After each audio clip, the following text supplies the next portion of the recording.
কাব্য ভাইও শেষমেশ আমাদের গিল্ডের নামটাই কপি করলো। এলজির নামটাই এরকম, সবাই শুধু কপি করতেই পারবে। এখন একদল বংশীয় পোলাপানা এসে কমেন্ট বক্সে নিজের বংশের পরিচয় দেবে, আর কিছু ভাই ব্রাদার আছে যারা নর্মালভাবে জিজ্ঞেস করবে কিভাবে কপি করলো।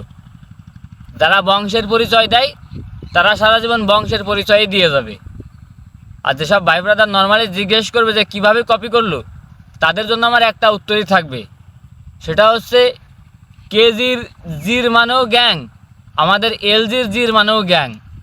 আর এল মানে লিজেন্ড, আর কাব্য ভাইয়ের কে মানে হলো কপি। যেহেতু কেজি, তাহলে তো প্রমাণ হয়েই গেল কপি গ্যাং। সর্বশেষ সবার উদ্দেশ্যে একটা কথা বলি, পুরোটাই মজা করেছি।